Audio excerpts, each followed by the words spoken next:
Well, Madam Chair, first of all, thank you very much for Denmark's leadership on climate change. And I appreciate the opportunity of addressing my OSCE colleagues on the important and timely issue of climate change.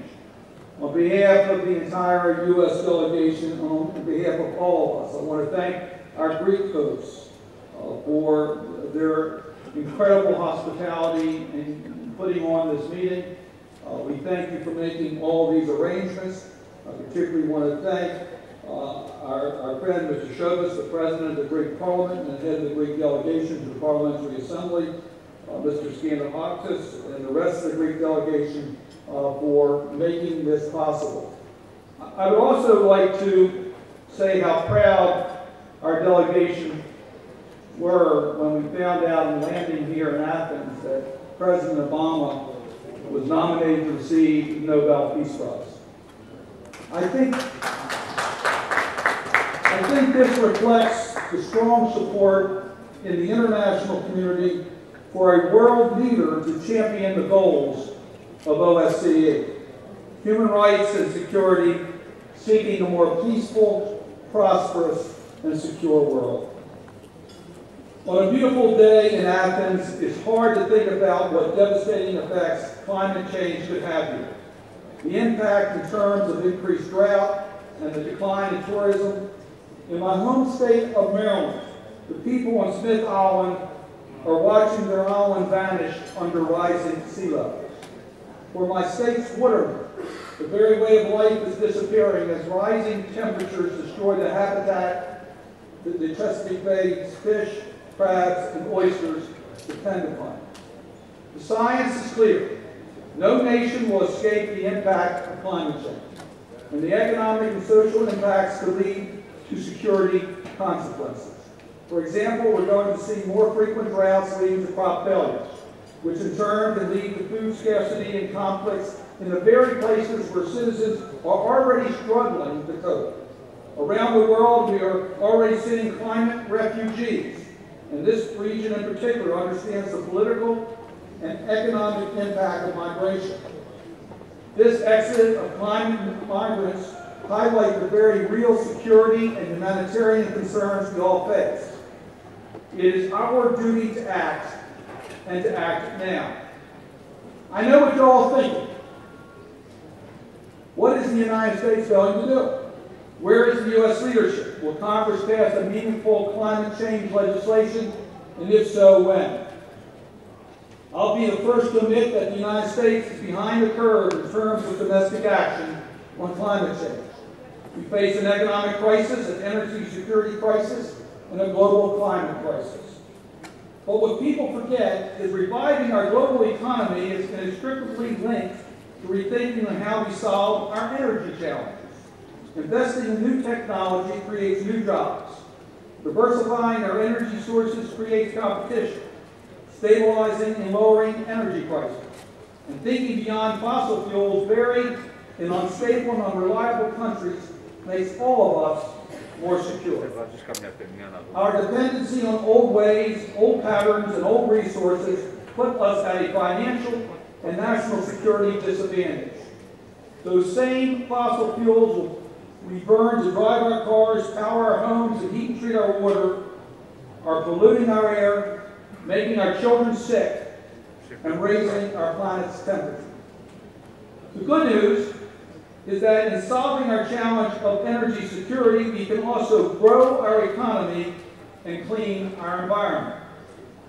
I've been working with my Senate colleagues to draft legislation to solve these problems by putting a limit on the pollution in our air, funding the development of new domestic sources of clean energy, and investing in a new transportation infrastructure that is less dependent on foreign fuels and creates jobs. Our legislation will encourage renewable energy sources such as wind and solar, expand nuclear energy, and recognize that we can do much better in energy efficiency. A recent report indicated that the United States could meet 40% of its target on carbon reductions through energy efficiency alone. The House of Representatives passed its version of climate change legislation in June, a cap-and-trade plan that would require steady reduction in carbon dioxide emissions and would set up a national standard for renewable electricity. That legislation would provide the right incentives for the free market economy to help solve global warming. Last week, my colleagues, Senator Kerry and Senator Boxer, introduced a similar bill in the United States Senate, but with even stronger emission reduction targets. In a couple of weeks, we expect to discuss that bill in the Environment and Public Works Committee, in which I am a member, and Senator Winovich, who is also with us, is a member of that committee. There are other committees with jurisdiction over parts of this bill, and they want to have their own discussions, including the Senate Foreign Relations Committee that Senator Winovich and I both serve on. So it's not clear at this time just when we will have a bill that can be voted on by the full Senate. Specifically, I have worked on our energy bill to promote major investment in new, cleaner transportation. The cities of Europe are filled with models of easy-to-use public transportation systems. We know America's outdated transportation infrastructure and our car culture are ruining our environment, weakening our economy, and leaving us dependent on oil imports. We have a lot of catching up to do to build a clean, efficient public transportation system that uses alternative fuels. Yes, we need to conserve more and drive less, but we also need to convert more and drive differently. We can convert to plug-in electrical vehicles powered by renewable energy sources. We can and should invest in hydrogen fuel cell technology and ethanol from algae, switchgrass, and other sources of biomass that do not directly affect food prices. Alternative sources can power our cars in new ways we've not yet seen and power our country with new jobs we desperately need. As President Obama has said, the nation that leads the world in creating new, clean energy economy will be the nation that leads the 21st century global economy. Our legislation invests in clean and secure energy sources will free us from our dependence on foreign oil and create nearly 2 million jobs. The Obama administration is not just waiting around for Congress to act. In a groundbreaking move, the United States Environmental Protection Agency is working to use the existing Clean Air Act to start regulating greenhouse gases now. And the administration has already unveiled stricter fuel economy standards for vehicles. Another area of this legislation that I'm targeting for action is to improve the integrity of international offsets. Forestry carbon offsets are an important part of the global climate change negotiations. But I am concerned because if all goes as planned, we could see up to $30 billion a year transferred to owners of endangered forests. Now, this money could be a great help to the people of these developing countries, but it also could be a devastating new source of corruption and organized crime. I'm calling for transparency in offsets programs because it's critical to achieving lasting reductions in deforestation, which can contribute directly to reducing global carbon emissions and curbing global warming.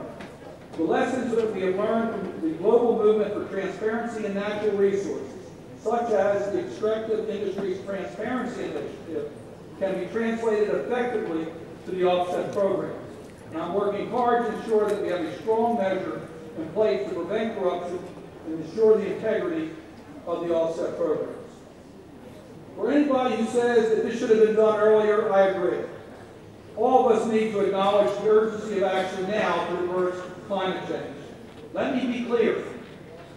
I intend to press for the United States to be a leader in reducing greenhouse gas emissions and to be a leader at Copenhagen for the strongest possible results.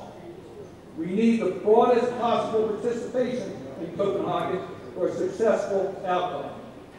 Yes, it is imperative that the United States take strong domestic measures to combat climate change as soon as possible. But this is a global issue that we cannot solve alone, which is why I want to express my thanks to the Greek Parliament for hosting this conference and to my colleagues for meeting here together to find a way forward. We remain totally engaged on this issue internationally. In April, we convened the first of what has now been 6 meetings of the major economic forums on energy and climate. And the Obama administration has put climate change at the top of the diplomatic agenda with all key partners, including China. We recognize that the United States and China account for almost 40% of the global greenhouse gas emissions. In July, we reached an agreement on greater cooperation with China to invest in clean energy technology. We are also negotiating an agreement to reduce emissions for automobiles. President Obama is scheduled to visit China in mid-November, and I'm hopeful he can make further progress, if not conclude a deal with the Chinese at that time. A basic agreement with China is important. Also, a basic agreement on limiting warming is important. In early July, the G8 leaders agreed that we should limit warming to no more than 2 degrees centigrade over pre-industrial levels, a goal that 124 countries have agreed to and which is endorsed in the House of Climate Bill. If countries can negotiate an official 2 degree centigrade commitment in Copenhagen, that would be a significant achievement. But another measure of success would be the extent to which Copenhagen is able to produce an agreement on the architecture of a final climate regime.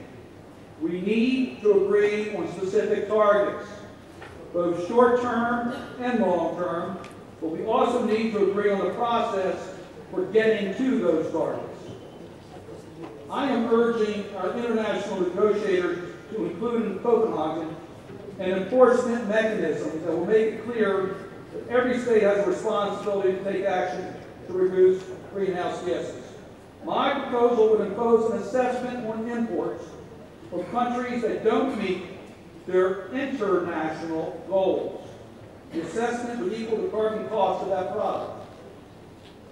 Such a proposal would help encourage every state to take action, would deter states from taking unilateral action on tariffs that could challenge the WTO, and would eliminate one of the major political hurdles in a state taking action to reduce carbon emissions. In the United States, there is legitimate concern that if the United States enacts strong carbon standards, carbon-intense imports will have an unfair advantage in our market. The House of Representatives included a carbon border adjustment in its legislation. I would strongly prefer to have this issue resolved in Copenhagen rather than Geneva. A Copenhagen working committee on enforcement should immediately be tasked to review this issue. The effects of climate change is an international issue with international responsibilities. In case you need reminding of what is at stake, the World Bank released a study this past week that estimates it will cost up to $100 billion for developing countries to adapt to a 2-degree warmer climate between now and 2050. President Obama has said that we have a responsibility to provide financial and technical assistance needed to help those nations adapt to the impacts of climate change and pursue low-carbon development. The United States will be working with the international community, not only in terms of money, but also in working to find best solutions. I am personally committed to make sure that the final legislation passed by Congress includes reliable financial assistance to help the developing countries. The poorest and most vulnerable nations among us don't have the financial strength to combat climate change, but they have the most immediate stake in a solution. These people are already witnessing the damage of a warming planet, famine, and drought, disappearing coastal villages, and the conflicts that arise from scarce resources. They don't have the luxury of time or resources because time is running out, and they're already living on the economic and environmental margins. The task before us is immense. Our work towards a solution on climate change will also be a solution for our present challenges for jobs, the economy, and national security.